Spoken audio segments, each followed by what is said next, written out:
Hello अस्सलाम वालेकुम दोस्तों। तो यार क्या हाल है। आज की इस वीडियो में 2010 first intermediate accounting Karachi board की बैंक रिकन्सिलिएशन स्टेटमेंट का ये क्वेश्चन सॉल्व करेंगे। ठीक है, तो ये बेसिकली 5 ईयर का क्वेश्चन है और नॉट 5 ईयर 10 ईयर का क्वेश्चन, बल्कि 10 से भी ज़्यादा, लाइक लेट सपोज कि 20 ईयर में मतलब ये आएगा, क्योंकि अभी तो 2022 चल रहा है।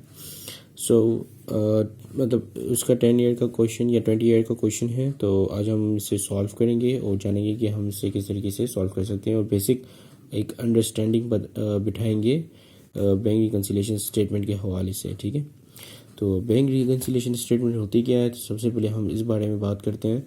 तो बैंक रिकन्सिलिएशन स्टेटमेंट बेसिकली क्या होता है कि एक बिज़नेस के पास दो तरीके के रिकॉर्ड्स होते हैं।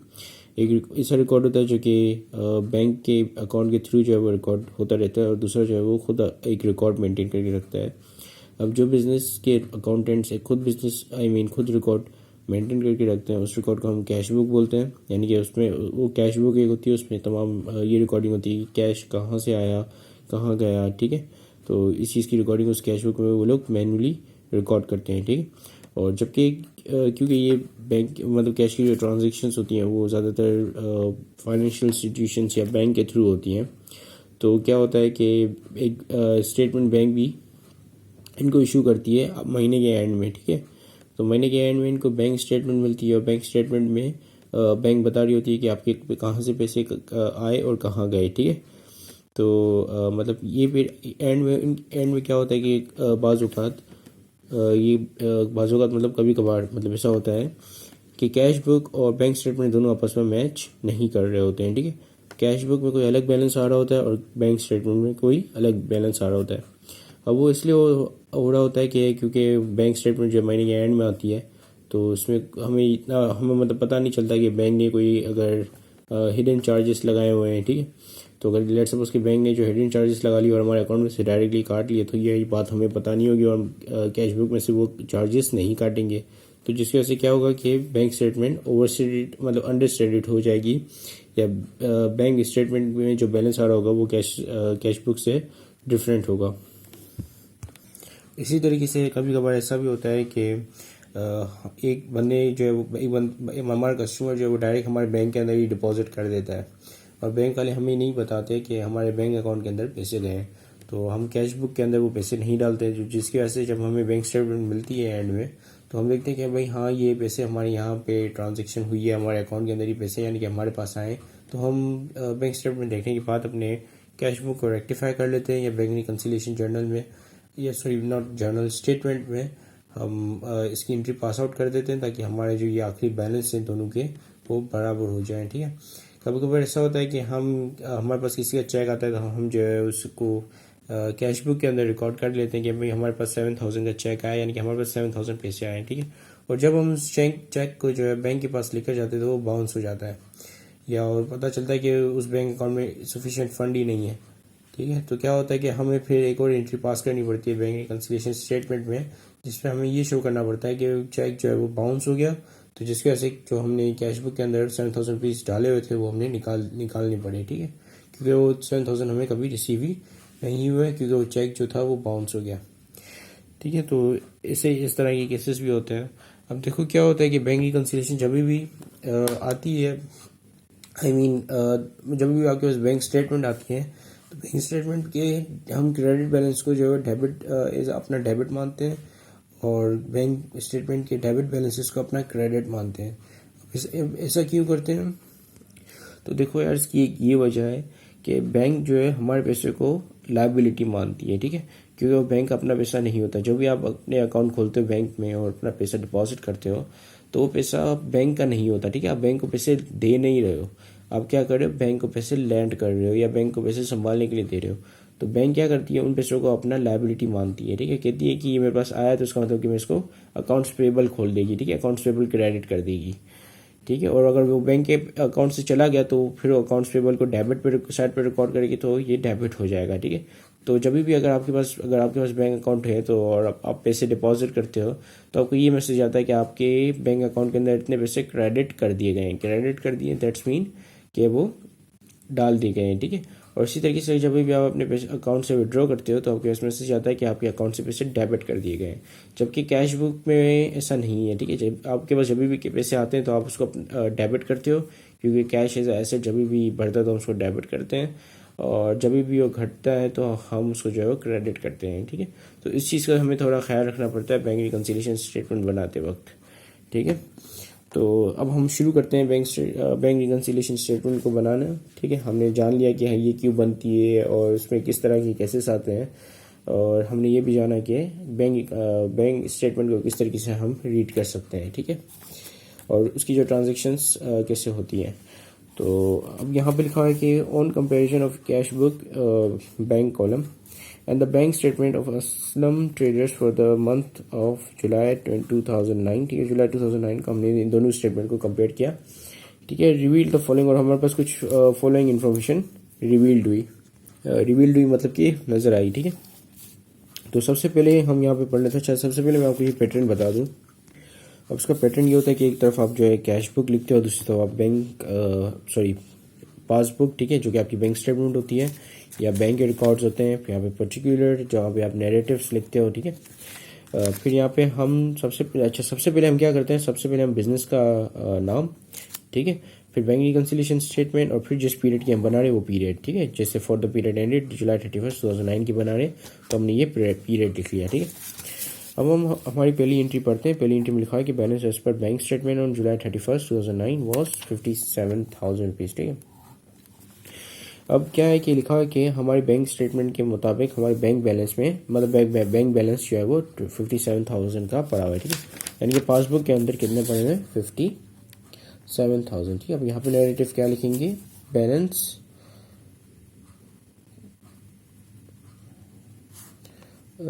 Of bank. ठीक है, बैंक अकाउंट में हमारे 57,000 पड़े हुए हैं एज पर दी बैंक स्टेटमेंट। ठीक है, और यहाँ पे लिखा है कि balance as per the cash book के अंदर जुलाई 31, 2009 को 43,000 रुपीज़ पड़े हैं। देखो अब मिसमैच हो रहा है ना, कि यहाँ पे तो ज़्यादा पैसे पड़े हमारे बैंक अकाउंट में, और जबकि हमारे पास कैश बुक में 43,000 पड़े हुए हैं। ठीक है, तो हम यहाँ पे लिखेंगे बैलेंस ऑन कैश बुक कितने, 43,000। ठीक है, 43,000 पड़े हमारी कैश बुक में। ठीक है, और ये आपस में मिस मैच हो रहा है, मैच नहीं हो रहा। ठीक है, यानी टैली नहीं हो रहा। अब हमने ये वाली एंट्री कर ली, ये वाली एंट्री भी कर ली। अब हम दूसरी एंट्री देखते हैं। लिखा है कि चेक इशूड ड्यूरिंग जुलाई 2009 को हमने एक चेक इशू किया बट नॉट प्रेजेंटेड 15,000। ठीक है, और मतलब कि जिस बंदे को हमने चेक दिया था, अब किस बंदे को हम चेक देते हैं, हम उस बंदे को चेक देते हैं जिससे हमने माल खरीदा होता है। ठीक है, जिससे हमने सप्लाईज ली होती है, तो बेसिकली हमारा सप्लायर होता है। तो सप्लायर को हमने चेक दिया उसकी पेमेंट के अगेंस्ट, कि भाई आई मीन उसकी जो है अपने अकाउंट पेबल को सेटल डाउन करने के लिए हमने उसको एक चेक लिख कर दिया 15,000 का।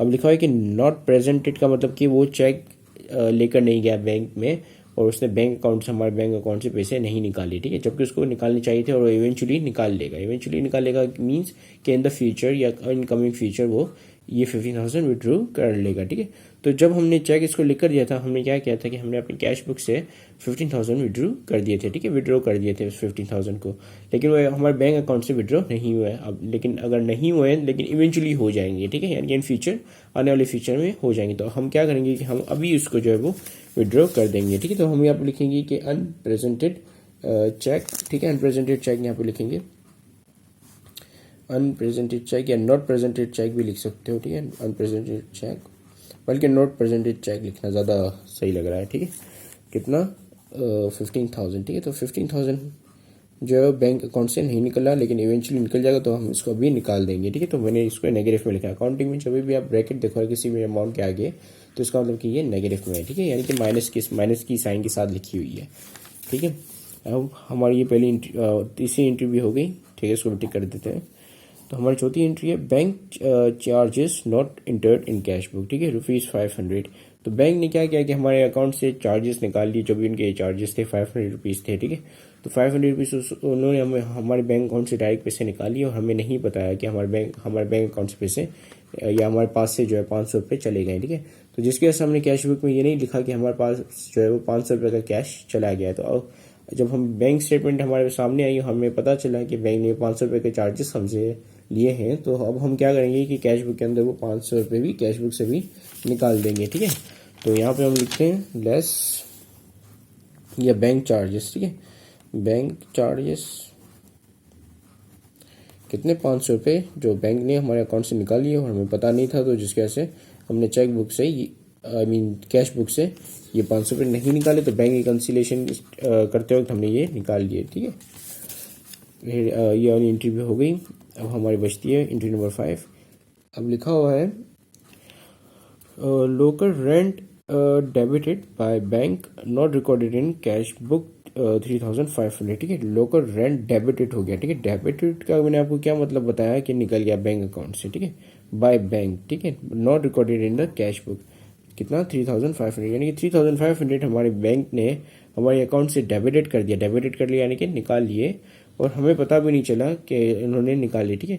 और जब फिर बैंक स्टेटमेंट आई हमारे पास, तो हमने देखा कि भाई 3500 हमारे अकाउंट से निकल चुके हैं, यानी कि हमारे यहाँ से कैश चला गया है। और ये एंट्री जो हमने कैश बुक में नहीं डाली, तो अब हम उसको डाल देंगे, ठीक है। तो let's put it in the cash book. तो यहाँ पे हम लिखेंगे लेस लॉकर चार्जेस, ठीक है। लॉकर के लिए हम बैंक ने जो हमारे बैंक अकाउंट से पैसे निकाल लिए, ठीक है, ठीक है। कितने निकाले, 3000। यहाँ पे देख लेते हैं फिर से हम 3500 रुपीज़, ठीक है। तो यहाँ पे देख लेते हैं 3500 रुपीज़। अब जब बैंक अकाउंट से निकाली तो ऑब्वियसली वो बैंक अकाउंट से निकल के होंगे, लेकिन हमारे कैश बुक से नहीं निकले होंगे, क्योंकि हमें तो एट दी एंड बाद में पता चला ना कि हमारे जो है बैंक लोकर ने जो है लोकर कह रहा हूँ, बैंक ने जो है वो लोकर चार्जेस हमारे बैंक अकाउंट से निकाल लिए, ठीक है। जब निकाली तो उन्होंने हमें कॉल करके नहीं बताया कि भाई आप अपनी जो अपने पास जो रिकॉर्ड रखते हो या अपनी कैश बुक में से भी 3500 रुपीज़ निकाल लो, क्योंकि हमने आपकी बैंक अकाउंट से निकाली। उन्होंने हमें ये नहीं बताया। हमें कब पता चले, जब हमारे हाथ में बैंक स्टेटमेंट आई, ठीक है। तो उस वक्त हम क्या करेंगे, उस वक्त हम रेक्टिफिकेशन कर रहे थे, ठीक है, इसकी रिकन्सिलेशन कर रहे थे, तो जिसकी वजह से हमने कैश बुक से भी 3500 रुपीज़ निकाल दिए ताकि ये बैलेंस हो जाए, ठीक है। क्योंकि बैंक अकाउंट से ऑलरेडी 3500 रुपीज़ निकले हुए हैं, और तो हमने क्या किया कि हमने अपनी कैश बुक से भी 3500 रुपीज़ निकाल दिए, ठीक है। तो यहाँ पे हमने इसको माइनस में लिख दिया ताकि ये निकल जाए। अब हमारी ये एंट्री भी हो गई, तो हम नेक्स्ट एंट्री में मूव ऑन करते हैं। तो नेक्स्ट एंट्री लिखी है कि भाई प्रॉफिट क्रेडिटेड हुआ। क्रेडिट का मतलब क्या हुआ कि अंदर चला गया बैंक अकाउंट के, ठीक है, बैंक अकाउंट में हमारे पास आ गया, ठीक है। क्योंकि मैंने आपको बताया था कि हमारा डेबिट बैंक का क्रेडिट होता है, हमारा क्रेडिट बैंक का डेबिट होता है, ठीक है।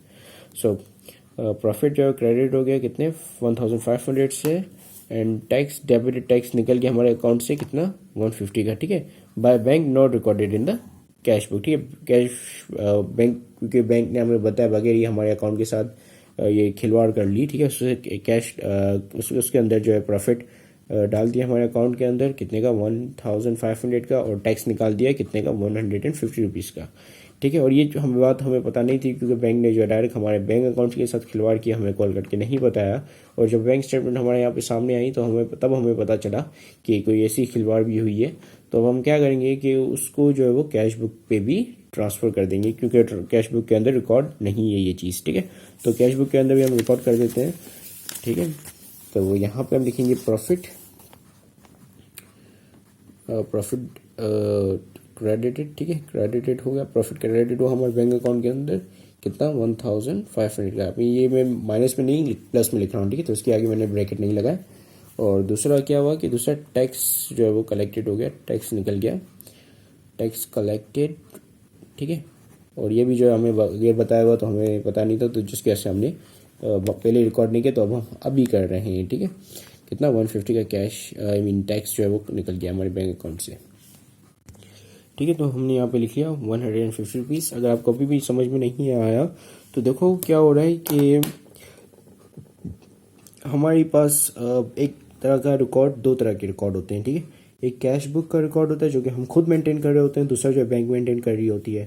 अब बैंक जो भी हमारे अकाउंट के साथ खिलवाड़ करती है, जैसे प्रॉफिट डाल दिया, ठीक है, जैसे यहाँ पे आपने अभी देखा कि प्रॉफिट डाल दिया, ठीक है, तो जो अगर बैंक अकाउंट के अंदर प्रॉफिट डालेगी तो हमें तो पता नहीं चलेगा ना कि हमारे पास प्रॉफिट आया, तो हम जो अपने पास वो चीज़ रिकॉर्ड नहीं करेंगे। हमें कब पता चलेगा? जब बैंक स्टेटमेंट हमारे हाथ में आएगी। तो जब बैंक स्टेटमेंट हाथ में आएगी तो उससे हम क्या करेंगे, हम देखेंगे कि भाई ये प्रॉफिट आया है, तो हम कैश बुक में भी उस रिकॉर्ड कर देंगे कि भाई पासबुक में तो है ऑलरेडी, तो कैश बुक में नहीं है तो कैश बुक में भी रिकॉर्ड कर देते हैं। इसी तरीके से ही टैक्स हमसे कलेक्ट कर दिया गया या टैक्स एक्सपेंस निकल गया, ठीक है, तो वो क्या है कि वो हमने खुद रिकॉर्ड, मतलब हमारे पास रिकॉर्ड में नहीं है, बैंक स्टेटमेंट में पड़ा हुआ है, तो हमने बैंक स्टेटमेंट में देखा तो हमें पता चला कि हमारे यहाँ से टैक्स भी निकला है, ठीक है, तो हमने क्या किया, कैश बुक में भी उस वक्त इंटर कर दिया इस एंट्री को भी, ठीक है। तो ये चीज़ हो रही है कि हम जो है वो दोनों चीज़ों को देखकर टैली कर रहे हैं, ठीक है, या बैंक स्टेटमेंट को देख के हमारी कैश बुक को सही कर रहे हैं। और अब हमारे पास जो है वो ये वाली एंट्री भी हो गई, ठीक है। फिर हमारे पास आती है एंट्री नंबर 7, लिखा हुआ है कि चेक डिपॉजिट हुआ है on July 30, 2009, not shown in the statement, ₹5,000, ठीक है। अब क्या हुआ कि चेक जो कि डिपॉजिट हो गया जुलाई 30, 2009 को, ठीक है, और जो है बैंक स्टेटमेंट में ये शो नहीं हो रहा। अब ऐसा कब होता है? ऐसा तब होता है कि जब आप बैंक स्टेटमेंट एक दिन पहले ही निकाल के आ जाते हो, ठीक है। अब देखो क्या मतलब मैं आपको बताता हूँ क्या हो एक्चुअल में होता क्या है कि जब आप किसी दूसरी बैंक का चेक किसी दूसरी बैंक में जाके, मतलब लेट सपोज कि आपको जो है एक आपका कस्टमर है, ठीक है, उसने आपको चेक दिया और उसने आपसे कुछ खरीदारी की, ठीक है। अब उसका जो चेक था वो बैंक अल्फला का था, ठीक है, उसने बैंक अल्फला का आपको चेक पकड़ा दिया।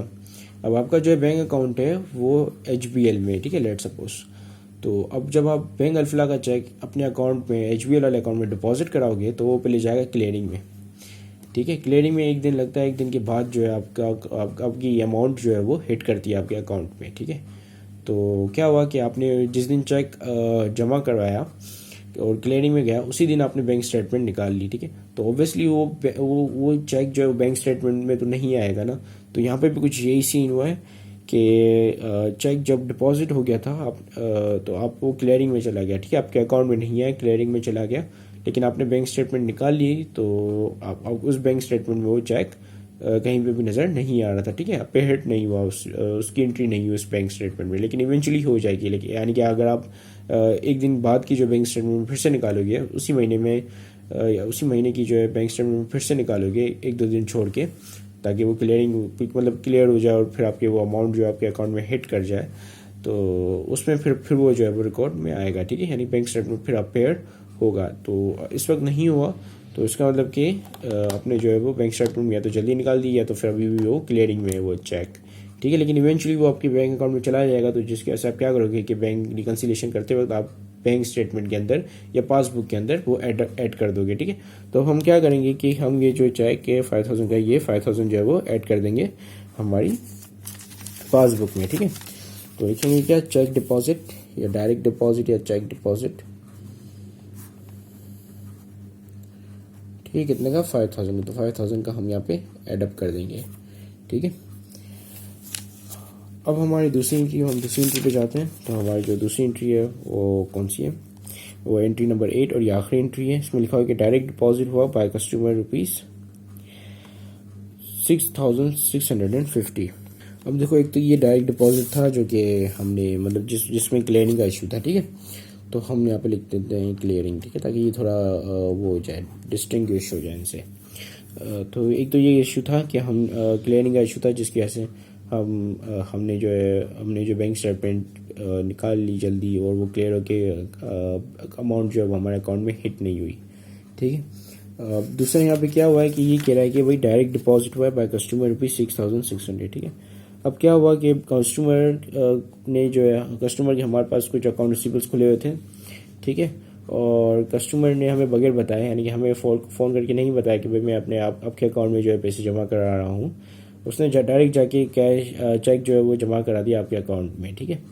तो क्या हो गया, आपके अकाउंट में ₹6,650 आ गया। अब आपको नहीं पता कि आपके पास ₹6,650 आई है, तो लेकिन आपको तब पता चला जब आपके पास बैंक स्टेटमेंट सामने आई, ठीक है। तो जब आपने देखा भाई बैंक स्टेटमेंट ये पड़ी है, बैंक स्टेटमेंट 6,600 रुपीज़ की एंट्री आई है, सॉरी 6,650 रुपीज़ की एंट्री आई है, और मेरे पास जो कैश बुक है उसमें ये एंट्री नहीं है। तो इसका मतलब कि कस्टमर ने बगैर बताए कि बैंक में अंदर पैसे जमा करवा दिए, ठीक है। अब मुझे उस वक्त पता नहीं था क्योंकि उस वक्त उसने मुझे नहीं बताया, लेकिन अब मुझे पता चल गया। तो अब मैं क्या करूँगा कि कैश बुक में भी वो 6,650 रुपीज़ की एंट्री मार दूंगा, ठीक है। तो ये आ गई हमारी कैश बुक। यहाँ पे हम लिखेंगे डायरेक्ट डिपॉजिट, ठीक है। डायरेक्ट डिपॉजिट हुआ, हमें कस्टमर ने नहीं बताया कि हमें आपके बैंक अकाउंट के अंदर डिपॉजिट कर रहा हूँ, लेकिन हमें तब पता चला जब हमने बैंक स्टेटमेंट देखी। तो हम यहाँ पे 6,650 रुपीज़ को लिख लेंगे, ठीक है, ये प्लस में, क्योंकि इसके आगे ब्रैकेट नहीं लिखे हुए हैं। अब यहाँ पे हम जो है वो इनको टोटल करते हैं, ठीक है। और टोटल करने पर हमारा जो ये दोनों साइड जो है वो बैलेंस आनी चाहिए, तभी जाके हमारे क्वेश्चन सही होगा, ठीक है। दोनों साइड अगर ये बैलेंस आती है तो चलें स्टार्ट करते हैं विद आवर कैश बुक, ठीक है। कैश बुक देखते हैं कितनी आ रही है। तो सबसे पहले कैश बुक में बैलेंस था 43,000, इसमें से माइनस करेंगे 500, फिर माइनस करेंगे 3,500, फिर से जो है माइनस करेंगे 0.15, ठीक है, यानी कि 150 रुपीज़, फिर एडअप करेंगे कितना 1,500, और फिर एडअप करेंगे 6,650, ठीक है। तो अगर यहाँ पे आप देखो तो ये तमाम कैलकुलेशन करने के बाद ये आ रहा है 47,000, ठीक है। 47,000 जो है वो कैश बुक का टोटल आ रहा है। तो यहाँ पे हमने लिख लिया 47,000। अब हम पासबुक को जो है उसको टोटल करेंगे, इसका सम करेंगे। तो इसका सम भी जो है 47,000 आना चाहिए। अगर ये 47,000 आता है तो इसका मतलब कि हमने ये क्वेश्चन सही सॉल्व किया है, ठीक है। तो सबसे पहले हमारे पास ओपनिंग बैलेंस है 57,000, ठीक है। फिर हमारे यहाँ से चला गया 15,000, ठीक है। तो मैंने 15,000 यहाँ पे माइनस कर दिया इसको। फिर आ गया हमारे पास 5,000, ठीक है। तो कितना आ रहा है 47,000 आ रहा है, ठीक है। 57 माइनस 15 प्लस 5 दैट इज़ 47,000, ठीक है। तो यानी कि दोनों जो है वो बैलेंस हो रहे हैं और दोनों मतलब कि टैली हो रहे हैं, ठीक है। तो तो आज की वीडियो जो है वो ख़त्म होती है। और thank you very much for watching this video. Have a great day and अल्लाह हाफिज़।